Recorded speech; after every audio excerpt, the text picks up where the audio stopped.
Yes? Does this look familiar to you? This graphic actually comes from Paul Barron, his paper he wrote in 1964. Now, Paul Barron was one of the co-founders of the Institute for the Future, and how many people know what else he created? Packet switching technologies, foundational technology for the internet. So at the time, in the 60s, early 60s, Paul was working at RAND, a large research think tank in Southern California. And the issues that he was working on and was worried about is what happens in case of a nuclear attack. Remember those Cold War years in 1960s? Lots of conversation about what happens if we have a nuclear attack from the Soviet Union? How do we maintain our communication system for coordinating activities after the attack, which would help us survive? And at the time, our communication system looked like that figure on your left. It was centralized, highly centralized, so all the communications and data was flowing through these highly centralized nodes. And it's obvious to anybody, right? If you want to destroy the communication system and prevent this kind of coordination, all you have to do is take out those central nodes, and basically you have no communication system for after the attack. So Paul and others were suggesting creating a new kind of system that's highly distributed. And that's what you're seeing on your right. This is a system in which large pieces of data are actually broken down into small pieces, and instead of going through the central lines, they can go through multiple different nodes. So if one node is taken out, there are multiple different paths for the information to flow through. So it's much more emergent, and it's much, much more resilient. So this is really the internet. This is what the internet is all about. It's a highly distributed communication system that's quite resilient to any kind of attack.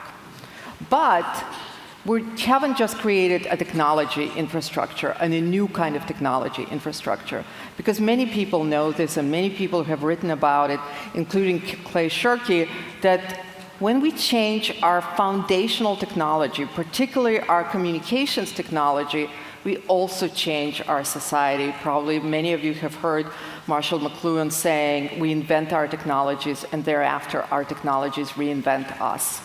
So for the last 40 years, we've put this infrastructure into place, and we're in the early stages of this technology infrastructure reshaping our society and our economy and every aspect of our lives into much more distributed, kind of following the same framework, into a much more distributed, much more decentralized system. So at the Institute for the Future, we like to use this framework for thinking, and it's called a two-curve framework. It comes from one of the previous presidents of the Institute, Ian Morrison, who wrote this book called The Second Curve. And in that book, he argues that in any period of a big transformation, we're living along two curves at the same time. So one curve, you can call it an incumbent curve. That's the curve we know. That's how we've done things for a long time. We have institutions, we have infrastructure, we know processes, we know how to live this way. This is what it's been like. But this way of doing things is sort of on the demise. Now, the shape of that demise may take multiple curves, but that's what it is. That way of doing things is sort of on the decline. At the same time, there is a new curve that's just emerging. It's a nascent curve. It's an emerging curve. And at this point, we're only seeing signals of it. So new ways of doing things that may seem weird, they may seem like outliers. They are not yet, they haven't scaled yet, but they're kind of giving us signals of a new way of doing things. So when I think about these two curves, what I think about is that incumbent curve that we've gotten so used to is what I call the curve of institutional production. It's a curve in which all the value, all the resources flowed and were created through large organizations, large banks, large centralized governments, large corporations, and so on. The new curve is what I call the curve of social structured production. It's a new way for us to create things in a much more distributed, much more agile, much more flexible and resilient way. And I define social structuring as creating value by aggregating micro-contributions by large networks using social tools and technology. Micro-contributions is an important word, aggregating and using social tools and technology. So if you use the Paul Barron analogy of that graphic from centralized to distributed communication and apply it to our social economic system, you can think of our institutions of all kinds as those centralized nodes on the left side in our telecommunications infrastructure. And you can think about social structured way of creating as this much more distributed, much more emergent way of creating. And I know social structuring is kind of a complicated word, and I had to fight with my editors about keeping that word anywhere in the title of the book. But I wanted to communicate two ideas about this new way of creating. One is that it's a very social process, and sociality in it may look different than we're used to, but it's about connecting. It's about connecting people into a network. And the other thing I wanted to communicate is that we never build by destroying something that was there before. We're building on top of existing institutions using these social ties and social technologies to make the system more flexible, more agile, and more resilient. And so this social structured way of creating is permeating, I believe, every aspect of our lives, from work to education to governance to health. And that's what I want to point out in the next part of my presentation, is talk about what's happening in these domains. What are the signals that we're seeing today? New ways of working, new ways of organizing, new ways of learning. So let's start with work. And one thing I want to point out, it may seem unbelievable, but actually we didn't always live in large organizations, and we didn't always produce through large organizations. In fact, if you look at our history as humanity, it's only in the last 200 years that we use that as a primary way of organizing our economic and social activity. Only 200 years out of all the history of humanity. And it's only in the last 100 years that we really perfected all the management techniques and scientific management and all these concepts that we have become used to. So that's not the only way for us to organize. So question is, why did we organize in that particular way? Well, it made a lot of sense. And that's exactly the question that Ron Coase, who is a Nobel Prize economist, asked in 1937 in this paper, The Nature of the Firm. His question was, why do we need corporations? Why do we need organizations? Why not just be individual agents producing and trading and doing all those activities? And his answer was, and it makes a lot of sense, is that when you scale up production, when you're producing in much larger volumes, you have to manage a lot of complex resources, lots of people, in different geographies, so you have to hire more people for managing and coordinating those resources, and those are really, he calls transaction costs. It's a cost of scaling up production and at the same time minimizing costs of production. So in fact, you can think about our organizations and institutions, and it's not just corporations, but all of the large institutions, as a kind of technology we've created for efficiently coordinating activities, for basically maximizing profits while minimizing costs. And that's exactly what's being disrupted. It's a kind of organizations, again, as I said, it's a kind of technology, and it's being disrupted because of all these coordination costs. The economics of the game is really changing. So what's coming in its place, and what we're seeing, some early examples. Any of you familiar with Odesk? Anybody who works for Odesk or have used Odesk? One person? Okay.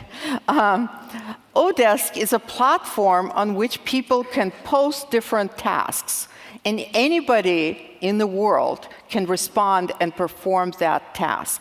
So you can maybe you need some editing done, you can post it on Odesk, or maybe you need some coding done, or maybe other things that you need to do. And actually last year, Odesk posted more jobs, okay, they're not complete jobs, they're tasks, than were advertised as jobs in any other medium. So, and there are many platforms like that. That's a perfect example of when you connect everybody and everything, the whole world becomes available to you. You can think about your labor force and workforce much beyond your immediate organization. So you can find the best person to do editing anywhere in the world, the best person to do coding anywhere in the world. And there's a number of platforms like that, like Odesk and Elance, MobileWorks, where you can find people in your location, TaskRabbit, and so on. So that's one way that I believe is sort of where social structured work. A different way that we're doing, this is my colleague Ariel Waldman, and Ariel's been organizing, she's not a scientist by training at all. Ariel's been organizing science hack days. I don't know if you've had any in Europe. Anybody participated in those? No? Yes? Yes? What she does is she invites people to come for 48 hours, come together. Some of these science hack days have been at the Institute for the Future, where we had about 150 people show up with sleeping bags, and some of them did stay up for about 48 hours. And at the end of, and they self-organize. They don't have to be scientists. It's open to anybody who is interested and wants to work on some science project. They self-organize into teams and decide what they want to work on, and at the end of 48 hours, they produce prototypes and products and other interesting things. Very serious things. For example, in one of the science hack days, they created a piece of software that converts data from nuclear accelerators around the world into music. And obviously, that has a lot of applications in many other areas, diagnostic areas. So that's a new way. Think about it. These people are not paid. They come together. They do these amazing things. They're not told what to do. They self-organize. There are no job titles or assignments. They self-organize and produce remarkable things. In a similar vein, this is another project of a colleague, Ari Gentry. It's called BioCurious. Ari is another one who doesn't really have background in science, got interested in biology, and she and a group of friends went around and bought on eBay and all these other sites used lab equipment. And she also bought it from companies that were going out of business. She put it in her garage and said, anybody who's interested in doing science, come and work in my garage. And people did show up, some of them serious scientists, some of them amateurs. Soon they grew out of the garage. They went to Kickstarter, got funding to start a community lab that's now operational lab, biology lab in Sunnyvale. It's a membership organization, and people come there if they're interested in doing research and they're interested in collaborating, anything related to biology. So that's not your typical work, right? That's not what we're used to, 9 to 5 kind of work. It is really social structured work. And a lot of that work is driven by what I called amplified individuals. And by that, I mean, it's people like you and me. It's not some special people. It's people who are amplified with technologies and connections with each other, who are all of a sudden able to do the kind of things that previously it took a whole organization to do, maybe an R&D lab, or no other organization could do. So that's work. And related closely to work is what I call social structured learning. And learning is important because I've been spending a lot of time on education and thinking about the future of education. It's very tightly connected to work skills because most people, when you talk to university leaders, they worry about preparing the next generation of workforce. But I'm not sure that they're thinking about that kind of work. What does new work look like? What does new jobs, if you can call them jobs, look like? And that area of education itself and learning is changing quite dramatically. This probably looks very familiar. This is a situation we find ourselves in almost daily now. You're with a group of friends and you forget something and you say, oh my gosh, who wrote that book? Or who wrote that article? And devices are popped out and you go to Wikipedia or you go to Google and you start Googling and you realize you find your answer. Now, that's not a trivial moment. You may think of it as a trivial moment, but that's not a trivial moment because I see it as a micro-learning moment. It's learning that's in context when you need it, and it's available right there and then. So it has a particular meaning. And we know now from research that socially embedded information is what we really remember best, as opposed to what we read in textbooks. And so as this information moves out, what was information in textbooks or in our computers or in classrooms, that information is moving into the world all around us. You probably seen this app. This is a Yelp monocle, and it basically allows you to look at information as you're walking around the city. Right now, a lot of this is commercial and retail information, but increasingly, that information is moving to other areas. It's historical information, it's demographic information, it's really educational information.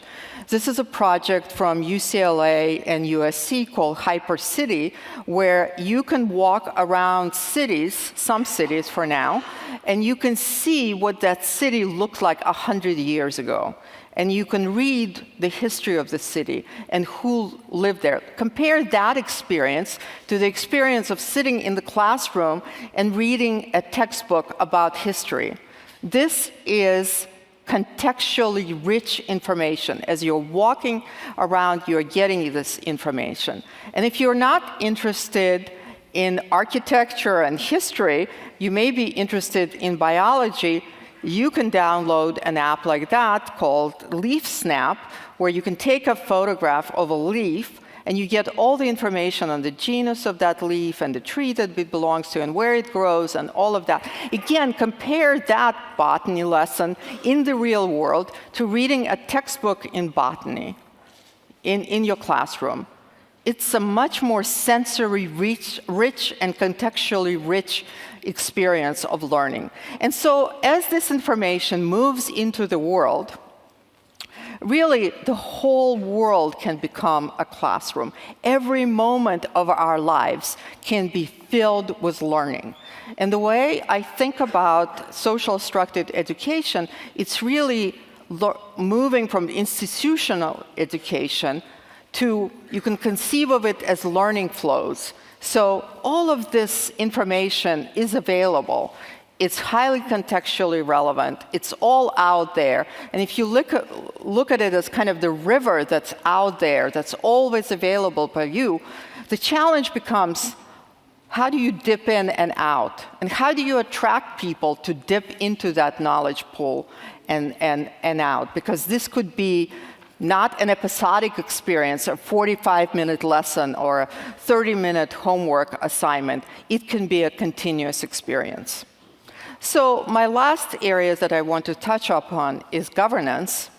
And you know, governance is an interesting one because if you think about it, being a citizen, involving yourself in governance issues in your country, in your locality, in your school, wherever you are, it's one of the best educational experiences, right? Because you have to deal with pretty complex issues. You have to think about trade-offs. You have to look at data. You have to navigate all kinds of complex information. And I would argue that in many of our countries, we've outsourced citizenship to a select group of people, experts in various other ways, and we've sort of we're not really partaking in many ways in that kind of educational experience. But I also think that if you compare, for example, our experience of democracy with the purest example of democracy, which is ancient Athens, where every male citizen, now it didn't include, of course, women or slaves, but for male citizens of ancient Athens, it was a very democratic country where people were required to serve in some organ of the government, assembly, senate, other areas. And for some issues, 6,000 people had to come together and vote. They came together on a hill. Now, we can't obviously all come together on a hill, right, in physical place, but increasingly we can come together in virtual places and take back our citizenship. And I think that is happening. It's beginning to happen. I think governance is one of those areas that particularly ripe for change. And here's why I think that what's driving that. There are 4 elements of that. One is the data, which is that we are becoming collectors of data. We all have our devices. A lot of them have sensors in them. How many people contribute to any kind of data that's aggregated, like local data collecting, like watching birds in your area, or sensing temperatures? Nobody? Oh, a few people. Okay, great. So there are a lot of these ways in which people are collecting data. So like this example from the city of Paris, where citizens were wearing these devices and they were measuring pollution in the air. Turns out their measurements collectively were better than were produced by the authorities. But we're collecting this data on many other things, on crime in the area, on birds, on climate, on temperatures. There are tons and tons of platforms where people are collecting this data. So this is data that was either not collected before, or it was collected by centralized authorities, but now we are the collectors of that data, and we can aggregate it and do very interesting things with it. We're also collecting, obviously, a lot of video data. This is from a project called Witness, where people are contributing video from their cell phones, cameras, and other devices to prevent human rights abuses and to document human rights abuses. So we're becoming collectors of data. So the other driver is that we are getting better decision and modeling support tools, from simple ones like this Budget Hero game. It's not really a complete game, but it teaches you about the federal budget process in the US. So you can actually put yourself in the shoes of the decision maker and say, well, if I allocate this much money to education, what does it do to my crime levels in my area? And create various kinds of other decisions. From this platform, from a project called Footprints.inc. And what it does, it helps you make decisions about your energy uses. So it looks at demographic information, what you're doing, what the area is like, and allows you to calculate what's the best kind of energy investment that you can make. So decision support tools, we have various kinds of engagement platforms where people can voice their opinions, and they can elaborate on those. For example, this one called Opinion Space that was created by Berkeley and was used by the US State Department.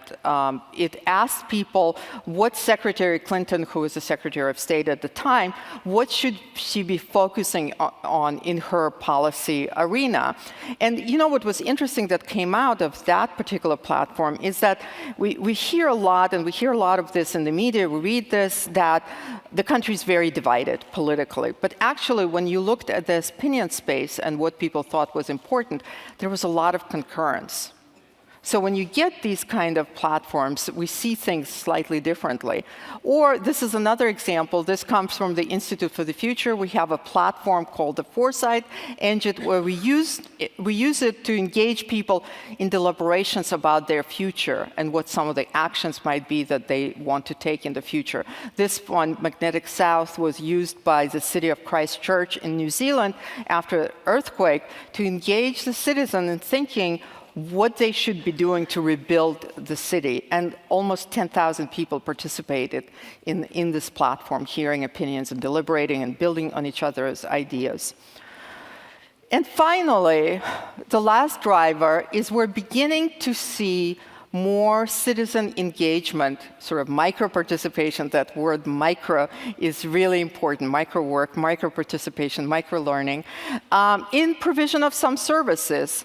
So if you live in the city of San Ramon, which is not too far from where I live, the fire department created this app which allows people who know CPR, cardiac resuscitation, to download the app, and if somebody is having a heart attack, they can see who is in the immediate area, and that person gets a notification, and that person can basically provide first help and save lives. So not only they were managed to save lives, but what happened once the app was announced is that a lot more people started registering for CPR classes, so they actually had to double the number of CPR classes that they had to offer. So that's really interesting. People are wanting to help. People want to be engaged. They're willing to do these kinds of things. To me, social structured governance it's not about not having a government and throwing it all out there. It's about extending governance. It's about us taking governance back and engaging much more in the governance process, in deliberation, in delivery of services, and all of these other ways that we can actually take back our citizenship.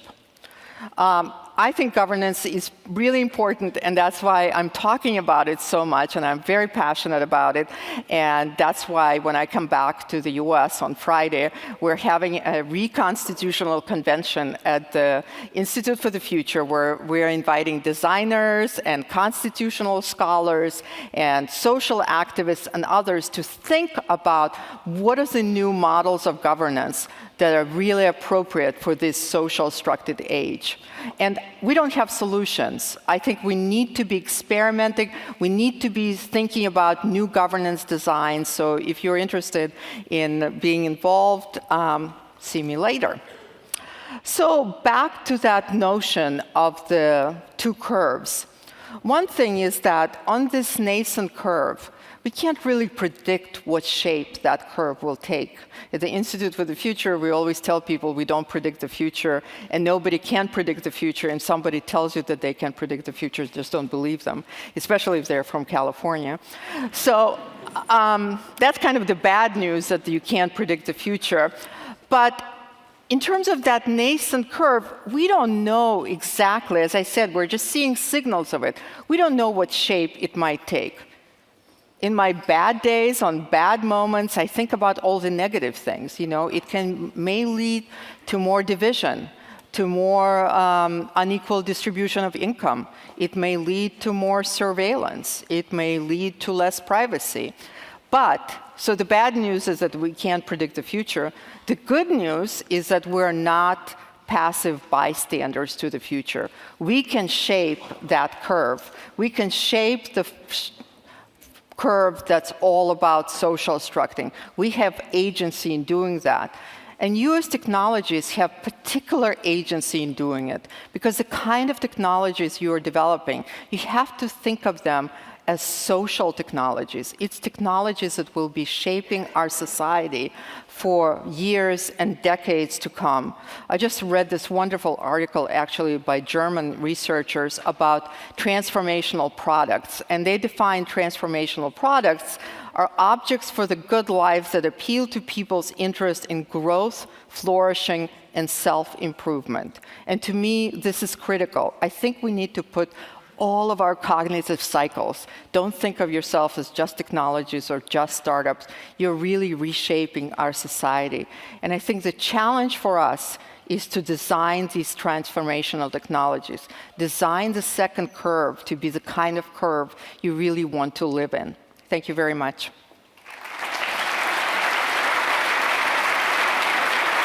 Thank you. I have some questions for you. What? I have some questions for you.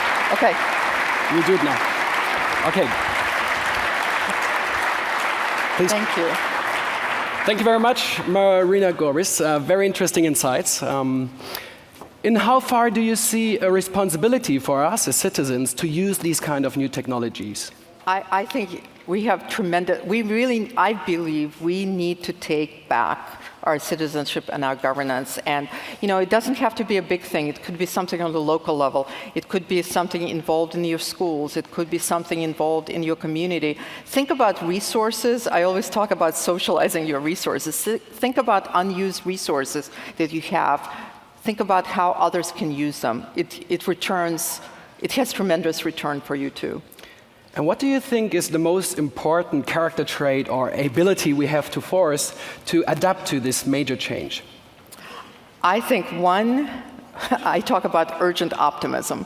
So I think there are a lot of potentially dark things out there, but there are also incredible opportunities. So it's a take charge, be optimistic, get involved and really think about the future and do things proactively. And if we live in a constant flow of the necessity to learn, how to deal with that? Because some people love to learn, some don't. Yeah, and I think as technology is one of the things that we need to think about in that environment where all of this is available is what features do you need to... We've learned from games how to make games attractive, right? Because people get addicted to games. So what if we turn some of those mechanics to learning? So making learning addictive. How do you... And I'm not a big proponent of educational games. My kid, whenever he smelled an educational game, ran away, far, far away. But it's not about turning learning into games, but it's about using game mechanics for learning. And can you tell me a phrase or two about your new book coming up? Okay, my new book is all about this. It talks about social structing starts out with a kind of a little bit theoretical of why this is happening now, and then it dives deeply into 4 areas: health, education, science, and governance. Yep. It starts with a future scenario that I think is plausible, and then unpacks what is the signals from today that lead me to that. And the book is called The Nature of the Future. The Future, Dispatches from the Social-Structed World. I'm really looking forward to read it. And we will have some flyers for you lying there outside. So if you want to get more information on Marina's new book, please feel free to grab one of these flyers. Great. Thank you very much. Marina Gorbis.